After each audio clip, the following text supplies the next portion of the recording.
The Vikings were not one people nor one tribe. They were the ancestors of today's Scandinavians. Over 1,000 years ago, they lived in Denmark, Sweden and Norway. They also lived in northern Germany. That was the location of one of the Vikings' most famous settlements, Haithabu. Several houses of the old town have been reconstructed just the way they were during the Viking period. Several times a year, the houses are occupied by Viking fans, like these members of the group up in Skjold. Among them are Johannes, Arno and Petra. They know everything about the so-called Norsemen. Now, for a weekend, they're living just like the Vikings. Johannes could be called Lodin. His clothes are simple but practical. A comfortable woolen shirt over his pants, and above that, a belt with a knife. A typical man's name in those days was Ari, which means eagle. Like many Vikings, Ari is wearing amulets, which are meant to give him strength and also protection from the gods.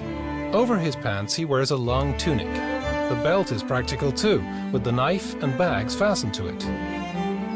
As a female Viking, Petra could be called Katla. She has a long woolen dress and an apron over it. She's wearing jewelry too.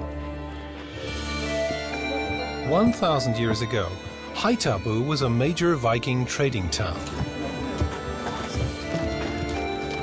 The word Vikinger means sea warrior in the Norse language. So, in their homeland, the only men to be called Vikings were the ones who sailed off in search of plunder. Most of the population actually stayed back home.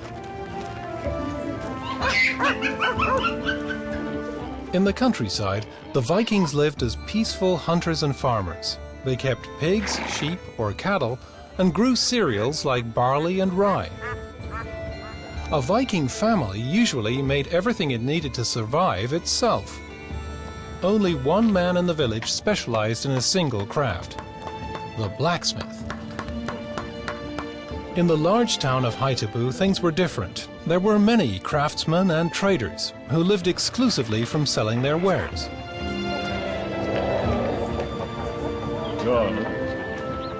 The Vikings had no schools the way we know them today. The children learned everything they had to know from the grown-ups by watching on and helping. Childhood was brief. At the age of 7, a child already had to work full hours. And here's what a normal day in Haithabu might have been like. For Lodin, it's an important day. Today he has to prove that he's a good marksman and ready for battle. Today Frieder has to make a sea crossing with his sailing ship, transporting goods. And Katla, meanwhile, is taking care of the cooking, together with the other women in her family. The main meal is eaten round the family table in the evening. A thick soup with chicken, vegetables and spelt grains isn't something you get every day.